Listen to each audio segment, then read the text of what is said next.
This tunnel here is where Guo Yi first played music when he came to London. And a friend of my mother's heard him play, thought the music was beautiful and that I would like it.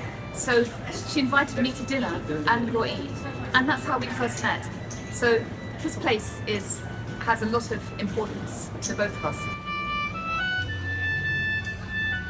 When I first met Manda, I was instantly attracted to her because of her smile. I guess you could say it was love at first sight.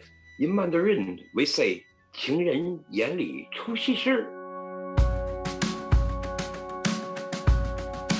Hello, ni hao. My name is Toto, 我叫 Toto.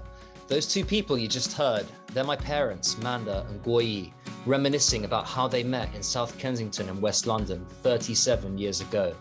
Me, I'm a vlogger, model and presenter, and I live in London too. So what's so special about us as a family, I hear you ask? Well, I would say our story is both ordinary and extraordinary. Ordinary because we've had our ups and downs like everybody else, and extraordinary because I'm a child with two heritages. My dad is Chinese and my mother is English. In this podcast, I'll be taking you on a journey to find out more about our colorful family history and how that led to us launching our own YouTube channel during the pandemic. 大家好，我们住在伦敦的中英家庭又来了。今天我们和朋友们一起分享我们的 I see my mission in life as bridging the gap between the two different cultures. My dad, Guo Yi, is a world-renowned Chinese sheng musician. For anyone not familiar with the sheng, it's one of the oldest Chinese wind instruments. More about its history later. And my mum, Manda, is a professional gardener and designer.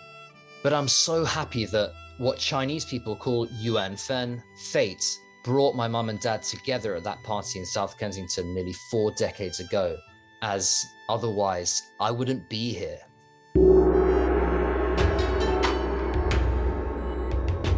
The expression Yuanfen comes from an ancient Chinese and Asian belief that two people are predestined to be together.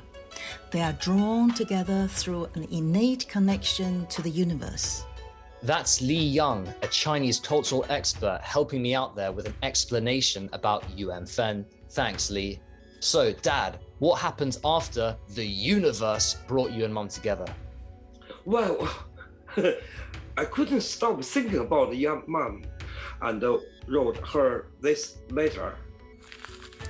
Manda, 你好，见到你以后 Hello, Manda. After I met you, for a long time I couldn't sleep. You gave me a very, very good impression, and I wish I can see you again. Mum is always embarrassed when Dad reads that letter out. So, Dad, after that, you both started dating? Yes, that's right. Your mom came to watch me when I was busking too. My parents' upbringing couldn't have been more different, but as they say in Chinese, 真正的爱可以超越所有的障碍. True love can overcome all obstacles. I was born in 1954 in Beijing. My first name is Yi, means art or number one. I'm the number one son in my family. My dad was one of 6 children and was the second youngest. My aunts and uncles are spread all over the world. When Dad came into the world, his family lived in a traditional courtyard in the haphazard maze of narrow old alleys known as hutongs, or hutong in Beijing. They were like a playground for Dad and his siblings. Even though the life was quite hard, sometimes we wouldn't have a lot of money, quite poor. My dad is very, very famous Chinese musician, and he plays the violins. And my mother is English teacher, and she speaks Russian and perfect English. She was a really happy person and always laughed really loudly. My dad's elder sister Yen says that throughout their childhood, music was a very important part of all their lives. So we're living in this compound. Every day in the morning, you see the dancers and you hear the music, instrument, vocal practicing. So all our family got this influence from my father's side. So we were very happy.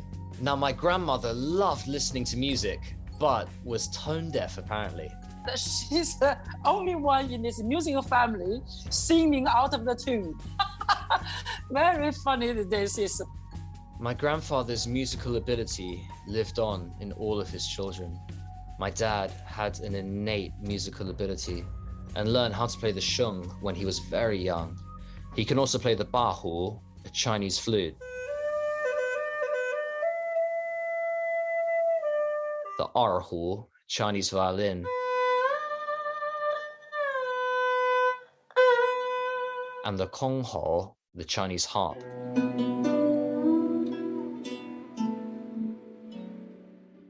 In 1971, my dad joined the prestigious Beijing Film Orchestra and became their sheng soloist in 1977. Dad is very nostalgic when he talks about that period now. I will never forget my first performance with the Beijing Film Orchestra. It was magical. I feel so proud to be there. I recently caught up with one of Dad's friends, Xiao Yu, who joined the Beijing Film Orchestra in 1978 and now lives in the USA. They played in the Beijing Film Orchestra for 5 years together. So Guo Yi is a wonderful sheng player because his interpretation of music is very precise, very original, and he really has high standards. Maybe during rehearsal, he will make us do it over and over until he achieves the results that, the interpretation that he envisioned. It was quite amazing working with him. On stage, he really drew audience towards him, and he was always the life of the party because he was fun, he was positive, and he can always make you laugh. In 1982, my aunt Guo Yi invited my dad to stay with her and her family in London. His brother had already come over to the UK. Well, I just want them to have a chance to see the other world outside of China. So I just invited them to come over, and they love it, and they did it. So, after applying for a visa, Dad arrived on June 10th, 1984. It was a very big step for him, and there were lots of cultural barriers. One of them was learning English. Dad, what was the hardest thing about learning English? When I was here, I already 30 years old, and I never speak any English when I was in China. But I came here, everything I had to speak English. So I found that when you're listening, so the first listening for me is really, really hard. But and English people speak so fast, they speak like this, sometimes you really can't understand because they speak so fast. That's right. And also, when I'm talking, maybe most of people, they can't understand what I'm saying, but I can understand. Okay. The first few years that my dad spent in the UK were very challenging.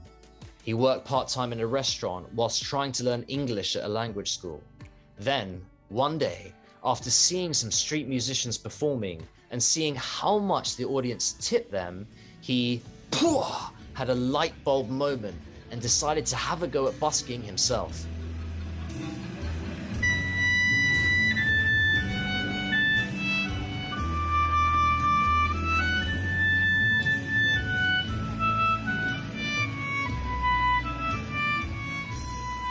I can still remember the first day I busked.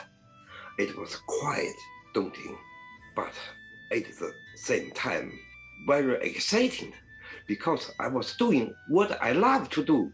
Little did my dad know at the time, but his decision to start busking would ultimately lead him to my mum about a year later. In stark contrast to my dad's modest upbringing, my mum Manda was born into a comfortably well-off English family. We had everything we needed, but I definitely wasn't spoiled.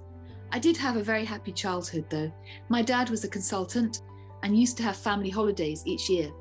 Although our upbringings were very different, like Yi, I was given a lot of freedom as a child. And music's always been a very big part of my life too. Mum and Dad met at a friend's party in the summer of 1985, a year after my dad had arrived in the UK, and they tied the knot on January 8th, 1987. My mum still remembers my dad meeting my grandmother for the first time. Well, I think we were all quite nervous, weren't we? Yeah. Because I think my mother, actually she really liked Guo Yi, but I think she came from quite a traditional sort of English background and I don't think we knew anyone from China before. And Guo Yi, you came, I think, for a meal, didn't you? Yeah. And you were worried you wouldn't like it, so you had some Chinese food before. Yeah. So you're a bit late. So lovely. But it took a while. Yeah, I think it did. Takes time, yeah. And I think you built up a nice relationship with her, especially when she was older. My parents celebrated their marriage by going to China to meet his family and to see his home country. The first time I went to China with your dad, I really loved it. It was all very different back then. I remember looking out of the plane window and there was a woman sweeping the runway with a brush. And then we went to Beijing, so much hustle and bustle. And the sound I really remember most distinctly was that of bicycle bells. I also met Yi's mum and family for the first time, which was really exciting but quite daunting too. She was quite formidable and had been very critical of Yi's girlfriends in the past. Fortunately, I think I passed the test. I think I won her approval. At the time, cross-cultural marriages in the UK were still quite unusual, particularly between an Asian man and a European woman, and there was a clearly defined class system. But together, Mum and Dad built up a close community of friends within the expat Chinese community, and this helped a lot. One of my mum's closest friends was Kate Burton. Kate, do you remember the first time you met my parents? Yes, we were both married to Chinese men, and so we had a lot in common. And in fact, I still remember the day we met. Your parents invited us around to their lovely flat in Camden, and your dad had cooked some fantastic Chinese food, and it was delicious. And your mum had laid the table in a beautiful way, very simple, but really lovely. And we had a great time. What I remember most is how genuinely warm and funny your parents were, and so incredibly kind. Even in those early days, it was evident that your mum and dad had a deep affection for each other, and humour was very important to them. And Manda played the guitar, and they had a mutual passion for music. And Manda always loved your dad's sheng playing. I think it really hit a part in her heart. Kate, were my parents quite unusual at the time, being in a cross-cultural marriage? Well, to be honest, Toto, I think it depended on who you knew and what sort of environment you were in. I think that people were quite interested and intrigued in your mum and dad's relationship because they were quite bohemian. Your dad was a musician and travelled overseas. And they were in a group of people who would have understood what it was like to be in a mixed marriage. And even back then, your dad was very funny and people naturally warmed to him. So on a personal level, he was able to break any barriers. But I do think in general, Britain was not an easy place for foreigners to come to in that sort of way. It was if you could pay for your opportunities, you were fine. For example, if you're a doctor or a professional. But otherwise it was challenging and the British were not the most welcoming at the time. It was also in 1987 that Dad and his brother started touring with WOMAD. Now that stands for World of Music, Arts and Dance. It's a massive festival where you can hear the best music from all over the world. English rock legend Peter Gabriel and friends set it up in 1980. Dad and his brother continued going on tour with WOMAD around the world until 1996, and they both loved it. Guo Yi, do you remember when you went with WOMAD and you went to Toronto and you played with Nusrat Fateh Ali Khan? Of course, yes. And we had a fantastic time. And where did you play with Peter Gabriel? You actually played with him, didn't you? That's in the USA, in the New York. New York. And that's the first time I went to the big stage, and I played a song with Peter Gabriel.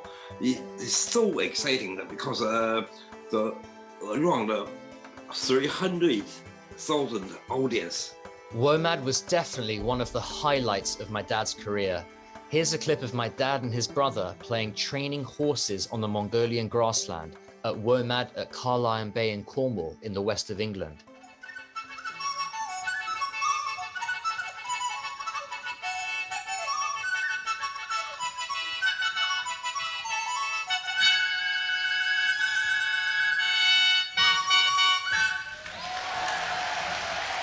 Dad and his brother also recorded their album Yuan at Peter Gabriel's Real World Studios in 1990. Important composers were starting to notice my dad, and he was invited to play the sheng for blockbuster movies like The Last Emperor. Dad also played the sheng for David Putnam's film The Killing Fields in the 80s, and then later for Apocalypto. My dad was very talented, but he also had a USP, playing the sheng, which was a very distinctive instrument. Here's composer Sacha Putnam, the son of award-winning producer David Putnam, talking about the sheng's mesmerizing sound and Dad playing it. It's actually the most gorgeous looking instrument. It looks primitive yet incredibly futuristic, and it sounds like the most delicate church organ you've ever heard. And it can be wonderfully rhythmic, and then it can be as lyrical as Yi plays it. Yi seems to bring out the sort of the violin quality of it, the lyrical line. There's ghosts in there, or there's something in an organic instrument that just stands the test of time. Now, I came into the world at 3:30 p.m. on January 17th, 1992, and my parents' lives changed forever. I was born just around the corner from where we live now, at University College Hospital in central London. It was really the best day of my life, without a doubt. I still get goosebumps thinking about it. You were always going to be called Toto. Dad and I really liked the Italian film Cinema Paradiso, in which there was a character called Toto. And there was also a very handsome Italian football player at the time called Toto Scalacci. Yes, it was happiest day of my life too. Because when you're just born, exactly, I have an interview in the BBC. So after you born half hour, I have to go straight away. And when I got to the BBC, the presenter asked me, why are you so excited? So I just told them, I just had a son. I fell in love with Chinese culture from an early age. And as I grew up, I then became obsessed with Bruce Lee and watched every single one of his movies. When you're age about 4, you were very interested in the drama and art. I think you were like me, very open, warm, lovely, artistic, easygoing. Mum was fantastic. She only worked part-time as a gardener so that she could look after me as much as possible when I was little. Dad started busking to pay the bills, and I sometimes accompanied him and sold his CDs. Generally, life was quite harmonious, and I'm pleased to say that we only ever encountered the odd racist incident here and there. Like, for example, the time a man kicked over my dad's sign and commented about his eyes. I can remember feeling very angry and shocked at the time. But one of my favorite memories is going to Chinatown for a treat after he'd been busking. We'd always have dumplings. Dad has always been a wonderful chef and loves getting the wok out to cook Chinese food. I guess it's given him a sense of connection with his home country. I've been here for nearly 40 years, but my stomach is totally typical Chinese stomach. And when I have Chinese food, I'm feeling really enjoy it. But sometimes I have to eat Manda food. But I do enjoy it. I do enjoy it as well. But afterwards, I have to have some more Chinese food again. You often feel like you haven't had enough, don't you? That's right, yeah. Oh, you put chili sauce on the spaghetti bolognese? Yes. Soy sauce. Soy sauce. I've got used to it, but I do tease him. I say, if you made a really nice Chinese food, would you like me to put mayonnaise all over it? Away from Dad's career, back at home, I remember feeling quite confused about my identity from a very young age. I didn't feel British and I didn't feel Chinese. I also felt different from other children, and at times it was hard to make sense of that. Dad was often away busking and performing, and I craved more time with him. Dad's absence and money were also a source of tension between Mum and Dad. Here he is speaking about it in a recent YouTube video. Actually, I spent quite a lot of time to do work, basking and making money, but Manda did not think the same. She just think we should spend more time with family, and she doesn't care money very much, but she prefer have a nice time, especially in the weekend. But I have different mind because I come from China. I just think I want to make enough money for the family. When I was growing up, we often saw Chinese members of the family in the UK and went to Beijing for a few holidays. But inside, I yearned to spend a longer period of time in China so that I could really experience the culture and fully embrace my Chinese side. I always felt that the clock was ticking, and so finally, at the age of 25, in the spring of 2017, I traveled to China to see if I could find the missing piece of the jigsaw. It was a huge milestone in my life. I started learning Mandarin and did an acting course at university. I've always enjoyed performance, a bit like my dad, I guess, and I love being in the spotlight. I was always the loudest person in the room as a teenager. So after finishing my uni course, I got some modeling work because that didn't require me to be fluent in Mandarin. But then I finally got some acting work. And I also had a girlfriend, so life was really good. I was in my element, living the dream. Finally, I felt as though I'd found my spiritual home. I loved the culture and didn't feel like an outsider. Beijing is an amazing city. It's a very united culture. It's kind of like one big family. The people are incredibly warm and welcoming too. In March 2020, I came back to the UK to see my mum and dad for what I thought was a holiday. And then suddenly, COVID-19 struck and everything changed. Unfortunately, just when you got back to England for a short visit, and then I was going to return with you to Beijing for a holiday, the pandemic started, so you couldn't return. All the borders were closed and we went into lockdown. So Dad and I had to stop working. And then on top of that, we both experienced very serious health problems. Dad at one point being hospitalized and me developing an autoimmune disease. So much for you to deal with, but you were and still are totally amazing about it all. It must have been such a wrench for you to leave China. I felt as though I'd not only lost my career, but my dream too. I'd been cut off from my heritage. But like my parents and my grandparents, I'm very resourceful and resilient.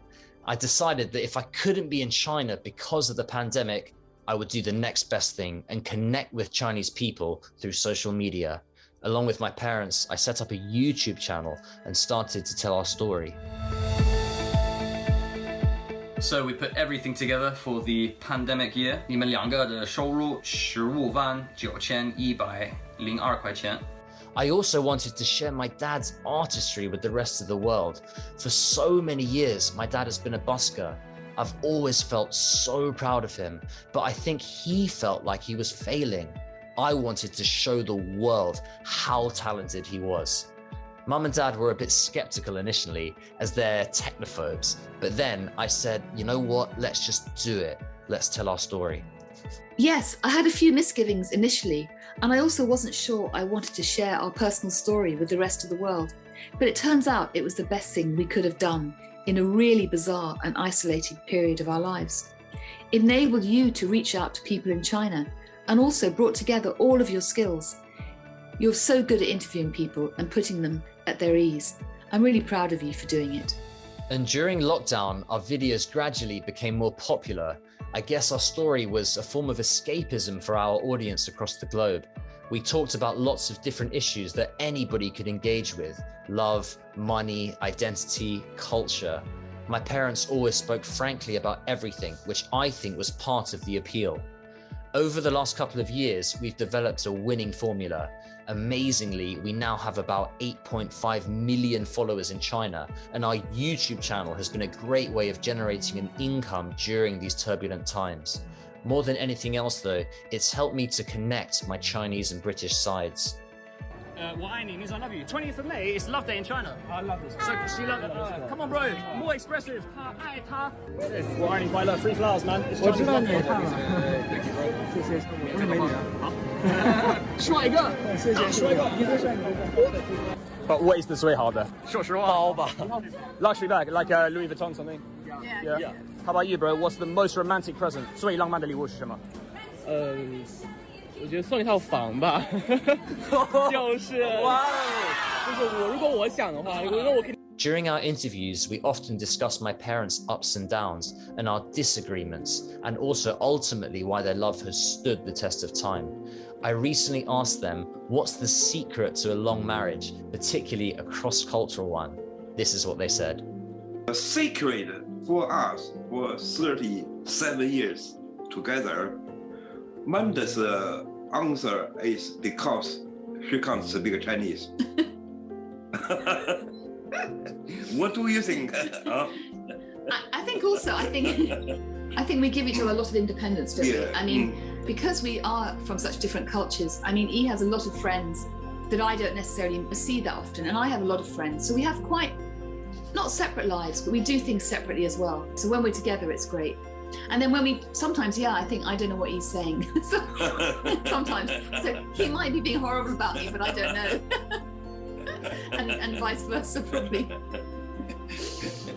One thing is for certain, my parents have always given me bucket loads of confidence and self-belief. And I think I've definitely inherited their sense of humor. If it wasn't for them, I wouldn't be the person I am today. They have always told me to make the most of opportunities that come my way and to treat everyone with respect. Through our YouTube channel, we hope to build bridges between the two different cultures. I hope that maybe I've increased in a small way an understanding between two cultures, really by being married to Guo Yi and knowing quite a few Chinese people, having a Chinese family, having my family.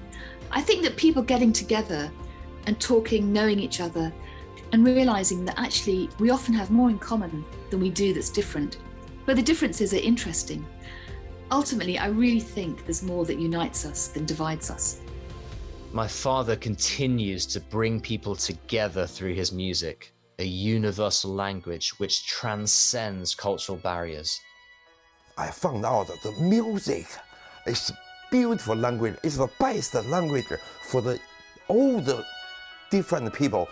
I was playing music, so many people like it, and bring all the people together. So I'm feeling so happy. As for me, I hope that Yuanfen, fate, will lead me to the woman of my dreams one day. I have a feeling that that person might just be Chinese. I guess the important lesson I've learned in life is that if you have parents from two different countries, you can embrace both cultures. You don't need to choose between the two. I love Britain for its landscape, people, and our sense of humor, but that doesn't prevent me from loving China and feeling a spiritual connection to the country. My message to the people of Britain and China on the 50th anniversary of diplomatic relations is, come on, we've made it this far, 50 years. I think we can make it another 500. I think we have so much to learn from each other, so much to gain from each other. There are so many people we can bring together. There's so much music, art, culture, wisdom, and joy that we can bring together. Let's go.